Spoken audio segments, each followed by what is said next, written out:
Hey everyone, welcome again to the Greatness Movement podcast. I'm your host, Kenny Weiss. I'm a life coach, speaker, author, and founder of the Greatness Movement based here in Phoenix, where we guide you to become the greatest version of yourself.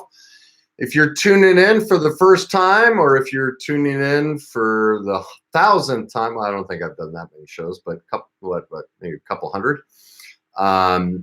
Make sure you share the show. If you think these topics are things that can help other people, whether you're listening on Facebook or YouTube, Spreaker, whatever the format is, please let other people know about it. You know, that's one of the goals of the Greatness Movement, is to get everyone the skills, tools, and knowledge. We just don't teach anything about how to be a parent, how to have a relationship, or how to deal with our emotions.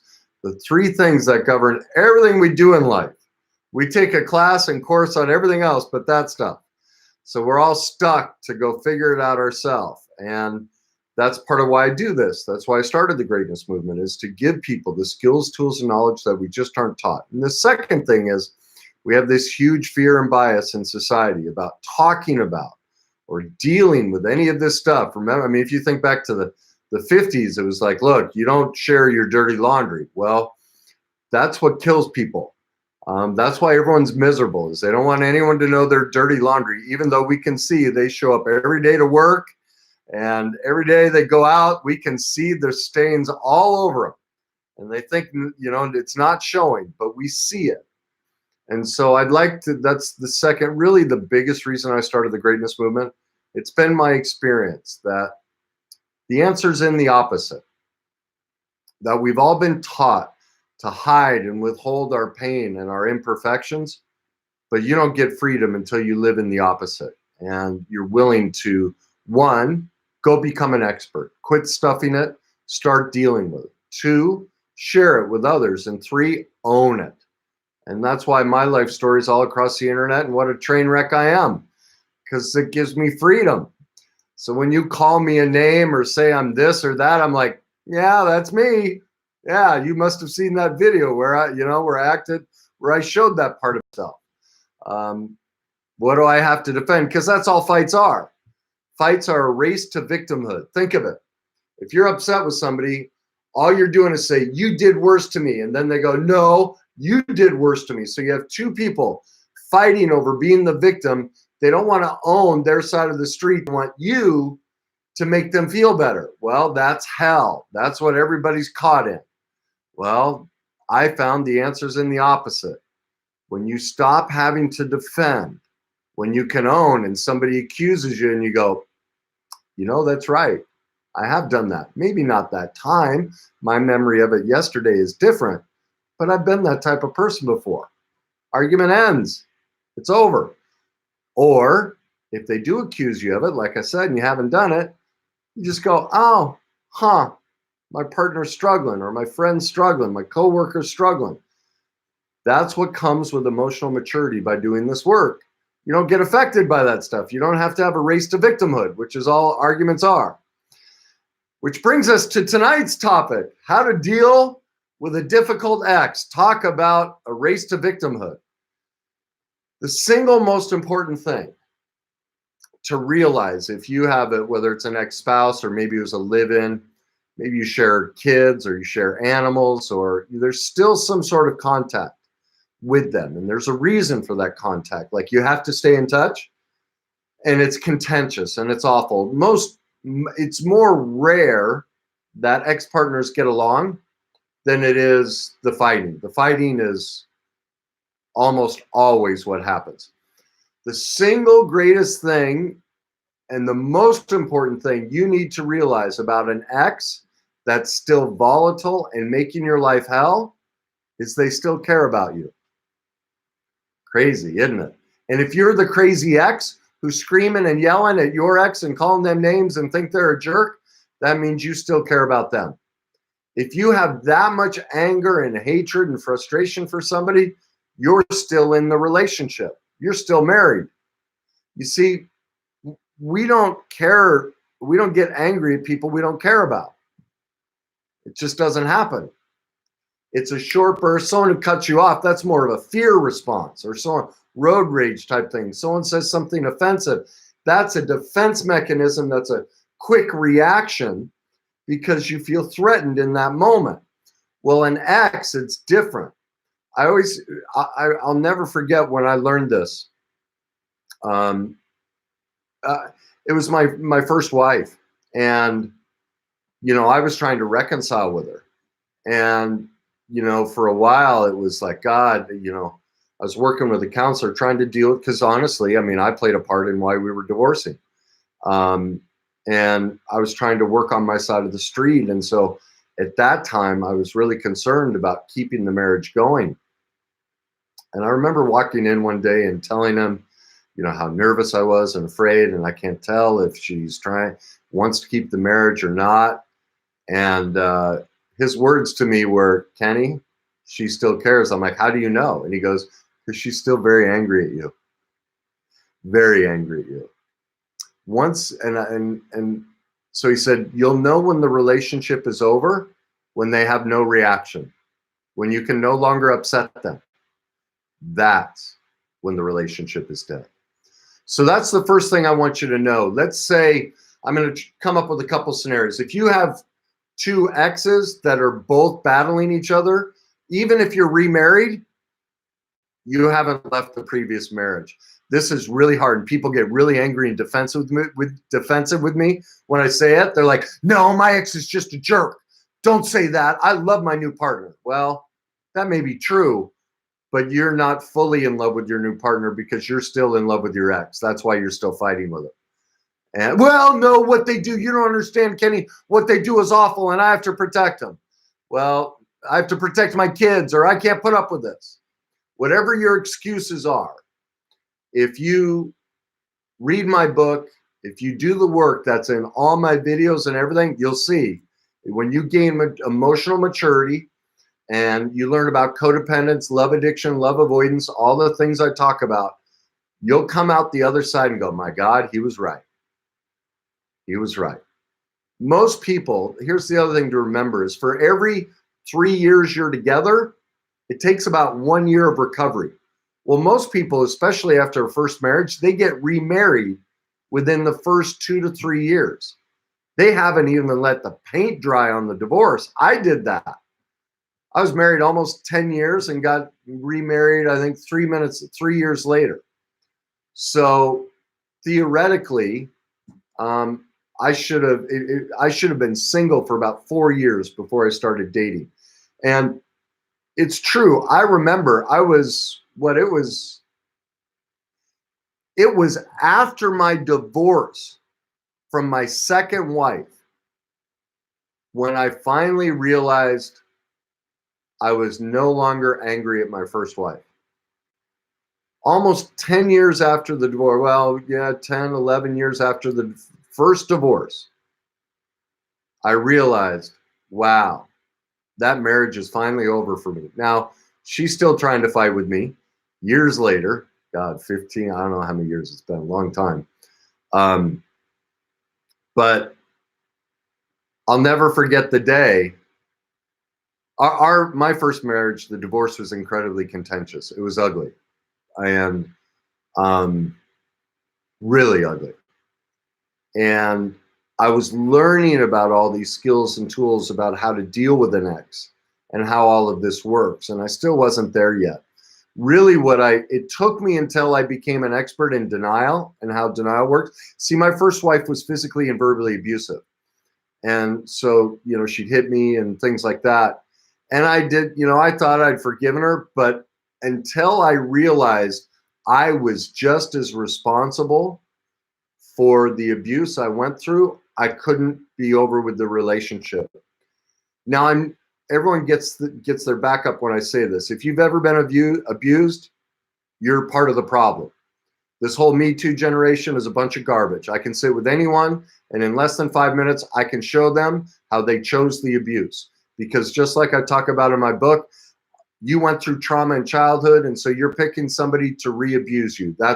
It's ironclad. Everybody does it. I did it. I went through difficult things in my childhood, so I picked somebody who'd abuse me so I could relive my trauma. It's what everybody does who's been abused. Literally everybody. Again, I challenge anyone who disagrees with me, sit with me for 5 minutes. I will show you how, because of your childhood, you were attracted and picked this person precisely because they would be abusive. You were attracted to them. That's why you picked them. And I did the same thing. I'm not condoning that my wife hit me and belittled me and all of that. I'm not saying that's okay. That's not okay. But what I am saying is I am equally responsible. Had I done, that's why I started the greatness movement. If I knew about relationships, if I knew about parenting, if I knew about emotions, if society made it okay for all of us to go become an expert in that right away, I would have done the recovery work for my childhood. I would have never picked her. I would have never been attracted to her. But since society is the way it is, I had been doing some work, but nowhere near what it takes to overcome childhood. And I mean, everyone has been through terrible childhood. It's impossible that any of us have had a good childhood.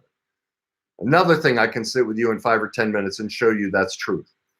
And I had been doing some work, but nowhere near enough. And so I picked somebody who's abusive. Well, that meant the divorce, the ex, it was awful. Like, you know, it was almost 3 years. Every time we'd go to court, she'd lose. She'd fire a lawyer. I think she went through 5 lawyers because she kept losing. And then kept threatening and kept accusing me of stuff with the kids.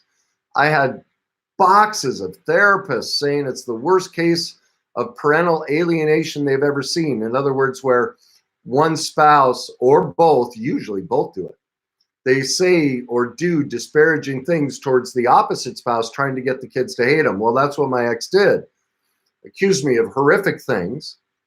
And so I still had a lot of anger and resentment, even though I had done the prayer and thought about forgiveness, all the normal stuff that everyone tells you. It's all garbage. And the only way you can ever forgive somebody is to be able to look at yourself and go, why did I pick that? When you reconcile that, then you're free. And the day I learned about that, I learned how denial worked, learned how to flip it over. That was the day I was fully out of the marriage. And that was 10, 11 years after the divorce, before I discovered it. That's criminal. There are all these people struggling with ex-spouses right now, hating them, fighting with them, because both sides are in denial. They don't realize that they played, I don't care how awful your partner was, you chose them. You haven't forgiven yourself, and you're in denial about your own choice, and so you're blaming them. And in their bad behavior, you're accepting it. Even if you're fighting against it, the fight against it, the anger that you have is really anger at yourself. The thing you have to remember about anger is fear. And remember what fear is: the fear of rejection, the fear of inadequacy. In other words, I don't think I have the skills, tools, or knowledge, and the fear of powerlessness. Well, if you've been through a divorce or a partner breakup, everyone feels all 3 of those feelings. Rejection, they don't want me, even though nobody rejects us. But because, again, we all have such low self-esteem, we're also emotionally underdeveloped, we look for outside validation from somebody else. And that's why we feel rejected. We blame them for rejecting us. It's an immaturity on our part. When you go do the work, you realize they didn't reject you, whether they cheated, whether they hit you, whatever they did. They were doing it against themselves. It had nothing to do with you. Inadequate, of course, totally inadequate. We don't have the skills, tools, and knowledge to handle relationship, to handle divorce, to handle emotions. None of us do. I'm an expert in it, and I still suck at it a lot of times. I still make mistakes. We are so underdeveloped as a species when it comes to these things. Of course you feel inadequate. Divorce causes actual brain damage. Like, think of the emotional, even if you want it, if you want to divorce, like originally I was trying to stay with my first wife, and then I learned so much in counseling. I was like, oh my God, I have to get out of this. I finally admitted to myself that she was abusive. And so I chose to get out of it. And yet it still took me 11 years. It was a horrific process. Of course we're inadequate and powerless, you bet. If you have a raging ex like I had, who's constantly after you, yes, you feel powerless. Well, all of those feelings come from an underdeveloped emotional state. And when you learn the skills and tools that I teach and talk about in my book and everything, in those moments, you're able to step in on the fear of rejection, the fear of inadequacy, the fear of powerlessness. You have tools to put in place. And so I want to give you some of those tools tonight. Let's say I'm going to just take one scenario. First of all, if both of you are arguing and hating each other, then you're both still married, even if you're with somebody else. Please, if you love your new partner, please show them how much you love them by going and getting some help and working through and completely divorcing your previous partner, because you haven't yet. You have a lot of recovery work to do, a lot of emotional entanglements that are still there, codependence and everything. So I'm not going to deal with how that situation, because if you have two people who are both fighting, you both need massive recovery work, massive healing and codependence, love addiction, love avoidance, self-esteem work, boundaries. Like, it's a huge job. And so I urge both of you to get with someone like myself or a counselor who's an expert in those areas. Go deal with that. It's too much work or too much information to do in a short podcast. So what I'm going to do is, say you're the one spouse or ex-partner who you're okay. Like, you've left the relationship, and even when your partner blows up at you or manipulates you, you handle it fairly well. Maybe there are times you don't, but or maybe the better way to say it is, your ex is the aggressor. That's a better way of saying it, because you're probably watching because you don't handle it well and you need tips and tools. So you're not the aggressor of trying to cause trouble with your ex. The first thing I want to tell you is, don't ever use the kids as leverage. Ever. That's abusive. It's abusive to you. It's abusive to your children. It's abusive to your ex. It is massively abusive to your children. Your children should know absolutely nothing about the intimate details as to why you broke up. If they are under the age of 21, they shouldn't know a damn thing. Nothing. Literally nothing. Your response is, your mom and I love you. We look at parenting different. We see the world different. But all that matters is, it's your job to be a kid. And we both love you. Like, that's literally why'd you break up? Why did mom say this about you? Why did dad say this about you? Why is mom doing this? Why? Your response is, your father sees the world differently. And he gets to parent the way he likes, and we see things differently. But both of your parents love you. And your job is to be a kid. That is the only response you ever have. You don't talk about how they didn't pay child support and how you can't take them out to dinner or put them in a sport or whatever because your ex isn't doing their part. If you're doing that, you are being just as abusive, because your child needs both of you to love. And if you are doing that, you are acting just as abusively as the spouse who refuses to take care of the child, because you're not taking care of the child. Because in that moment, you're telling the child, I need you to feel sorry for me, because that's what kids will do. Oh my God, I'm sorry, mom. And then they feel a burden for asking. Now you've placed the responsibility of fixing that dynamic on your 10, 12, 8-year-old child. That's abuse. My ex would do that all the time. Well, Kenny, they need to know the truth. They were 4 and 8 years old. They don't need to know the truth. They don't know the truth. I kept my mouth shut. There were 3 times during that whole divorce and years after, 3 times I lost my cool and I said something. And it was always, no, that's not right. You don't know the story. I caught myself and I kept my mouth shut. And I went right back to, you know what? Your mom and dad love you. That's adult information. And if there's ever a time where you need to know about it, I will share it. I let my kids hate me. I did. I let my kids hate me. And they did because of what their mother told them. But it was the right thing for them. And that's what matters. I did the right thing for my kids. Please, I beg you, do not tell your kids anything, ever, until they're adults. And even then, it depends. Because as a child, I don't care if you're 40 years old, you just want to love both your parents. You don't want to have to pick sides. Don't make them pick sides. You will be damaging them forever. Forever. I have lots of clients who have been through the exact same thing, and I'm repairing all that damage from a spouse who was horrific about their ex-spouse. Please don't do it. Now, how do you handle the contention when they're ugly towards you? Well, the first thing is, here's what I used to do. I would park. I would leave early to go pick up the kids, or any type of business meeting, any part of the divorce, I'd leave early. And I'd get there 10 or 15 minutes beforehand. Like I used to park down from the house, and I'd sit there. And I would picture myself putting a barrier, a boundary around me, so that anything she said or did, it would bounce off. I was not going to let her words or actions inside and hurt me. The other thing I did is I literally pictured visualizing taking my heart and holding it out to the side.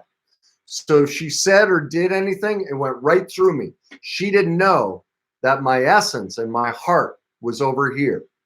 She couldn't hurt me anymore. Okay. Now I've had clients come up with protection mechanisms like a glass jar, or the Bible will catch their words, or a man came up with a castle with a moat and a drawbridge. So you always want something in your protection mechanism that if they say truth, you allow it in, but anything that's not truth, it bounces off, it deflects away, it doesn't get inside. So that's step number one. Leave early, get a protective boundary around you. Step two, don't pick up the intensity bomb. You know what they do. They say and do things in a way to irritate you. They show up late. They don't have the kids' stuff. They don't give you the check. They make some snide comment, whatever it is. Don't bite. They're trying to suck you in. That shows you that they still care, because they want that emotional fight with you. That's all they can get. So they're trying to create an emotional bond with you.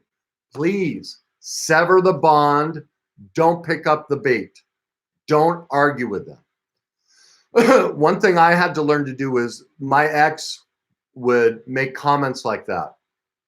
And my response was, thanks for sharing your thoughts and opinion. And then that would drive her insane, because I wasn't arguing with her anymore. Absolutely insane. And she'd go, well, don't be rude to me. I go, thanks for sharing your feelings. Jesus, you're so rude. You know, yes, sometimes I can be very rude. That is true. Do you see that? I'm not biting. I'm not defending. Remember what two people who argue are doing. They're fighting to a victim position. I don't need to be the victim. I protected myself. My heart's out here. Your words can't hurt me anymore. Your venom is your venom. I owned what was true. Can I be rude? Yes. If you watch my shows, I say some things. My heart, I've always had that problem of what comes out of my mouth isn't always what's in my head and heart. It comes out very condescending and arrogant. I'm still working on it. I'm getting better, but it's still there. So yes, I can be incredibly rude. Where's the lie? I got nothing to defend. So are you going to take him to school? You know what you're doing is wrong. I hear that what you think I'm doing is wrong. Thanks for sharing. All I did was give her her words back to her. That's it. That's all you do. Give them their words back to them. Turn everything around. Don't bite ever on any of it. Finally, here's the single most important thing to remember. Well, I don't know, single most. They're all important. But this is what will save your life when it comes to a volatile, abusive ex who's very difficult to deal with. Remember how I end my show every week. Whenever we judge, blame, criticize, or hate anyone or anything, we're talking about ourselves, some part of ourselves that we haven't healed, we haven't done the recovery work on. And therefore, we are talking about how much we hate ourselves and how little we have forgiven ourselves for our imperfections. Every insult, every criticism, every judgmental thing out of an ex's mouth is an insight into how sadly, how awful they feel about themselves and how hurt they were in their own childhood, how much recovery work they have still in front of them if they ever choose to do it. It's their brokenness. It's not about you. Now, there might be truth, like when my ex would say I was rude. Yeah, I can own that. But who in that moment is being rude? She is. She's telling me about herself. That's heartbreaking. I don't need to fight with her. And that's really what I want you to remember about this, is when your ex is being ugly, take all of their words and turn them to the opposite. Bounce them back and go, oh my God. Instead of when they're in your face going, you're this, or their email, you're a blankety blank, their text message, all of that. When they're calling you all these names and saying all these threatening things, and I want you to change all the words to I. You're the most selfish, self-centered, egotistical father. You don't care a damn about your kids. Turn it to the opposite. I'm the most selfish, self-centered, egotistical mother who doesn't give a damn about her kids. That's what she's saying. That's the truth. And if you're the one screaming those things at somebody else, that's what you're saying. You're literally begging yourself to go get help and deal with the trauma and pain that you haven't dealt with in the past. That's what's causing it. And because of that, because it hasn't been dealt with, you're projecting all of it onto your ex. Now, it doesn't mean it's not true, but let me prove to you how this works. Remember I said my ex was abusive, all right? So if I yelled and screamed at her, you're the worst wife ever. Who hits their husband, who degrades him and yells at him for hours on end? What an awful thing to do. Let's turn that around. You're the most awful husband in the world. What husband doesn't do the recovery work so that he doesn't allow himself to get hit by a woman and stand in front of a woman who belittles him and talks down to him and criticizes him for hours? That's incredibly selfish and self-centered of me as the husband to have shown up in this relationship without the emotional maturity to not play a co-addicted partner to the abuse in our relationship. That's the truth. I was just as abusive to my ex because I allowed the behavior, because of my own brokenness, because of my own unhealed trauma. I was just as abusive to her as she was to me.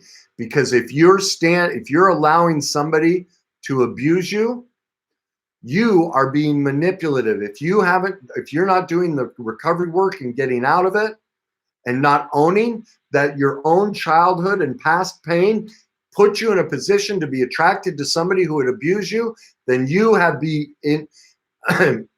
By proxy, subconsciously, without realizing it, you are a co-conspirator in the abuse.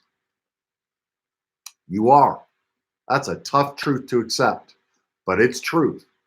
And that's why I want you to turn all of their words around.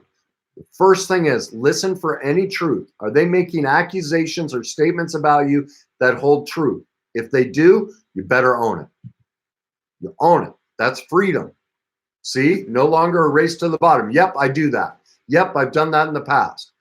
I hear you say I did it yesterday. Don't have a memory of doing it yesterday, but I have a memory of doing it a week ago. Thanks for pointing it out. That's a man. That's a woman. That's someone who's healthy. That's someone you can have a relationship with.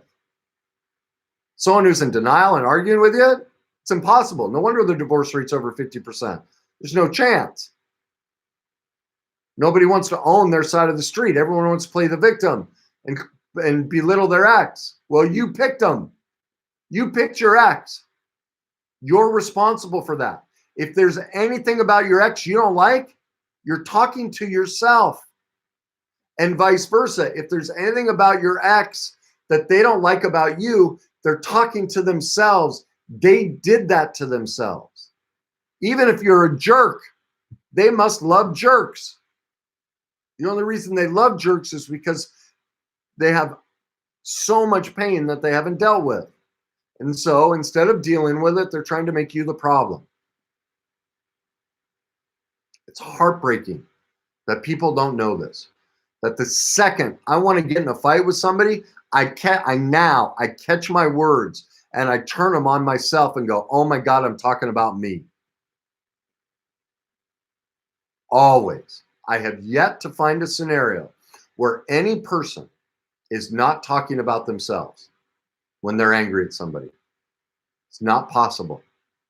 It is always a direct reference to you. And so, if you're dealing with an ex who's very difficult, disparaging and rough, their treatment is poor, remember that. They're just showing you about themselves. Okay? So let's recap. If one or both of you is still angry, you're still in the relationship, even if you're married to somebody else. You have not fully divorced yourself from that relationship if there's still anger involved. You need to go do recovery work on codependence, love addiction, love avoidance, boundaries, trauma history from childhood. Until you do that, and massive denial work. Until you deal with those things, you're not going to stop this issue with your ex. Okay? Remember, don't ever tell your kids a single thing, ever. It's a mantra. That's adult stuff. Your parents love you. It's your job to be a kid. That's adult stuff. Your parents love you.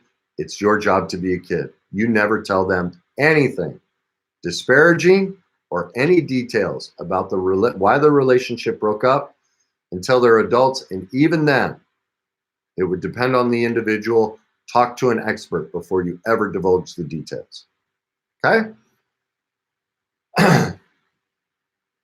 Finally, if there's criticism, whether you're criticizing them or they're criticizing you, turn it around. If you're criticizing them, you're talking to yourself and the things you want to heal yourself on. If they're criticizing you, turn it around. They're telling you about all the things they haven't reconciled in themselves. Finally, before you go see them, make sure, put a boundary around yourself, protect your heart, get yourself prepared. Don't pick up the intensity bomb. Reply back with their information. Don't get into a fight. Don't argue. Don't defend. You have nothing to defend. They're just sharing their own thoughts and feelings about themselves. All right? I'm going to end it right there. Thanks for tuning in, everybody. I appreciate you watching. Again, if you have a friend who's dealing with an explosive ex, please share this show. Please get them some help. As always, if you're looking for more resources and tools on how to overcome this, pick up a copy of my book, Your Journey to Success. It's available on Amazon in all three formats, Audible, Kindle, and paperback. You'll learn about all of these skills and tools that you need to navigate life, navigate relationships, and navigate your career. Other than that, take a look at our website, www.thegreatnessmovement.com. Subscribe so you can be part of the newsletter and everything that we have going on. All right, everybody, have a great night. Thanks for tuning in. Remember, whenever we judge, blame, or criticize anyone or anything, the only reason we do it is because we can see in them something in us that we haven't reconciled and forgiven ourselves for. Also, when you see greatness in somebody else, the only reason you can see it is because you have greatness in yourself as well. Now, if you can't walk in it, if you don't believe that, then the greatness movement is for you. We'd love to help you with that. Please join us. Have a great night, everybody.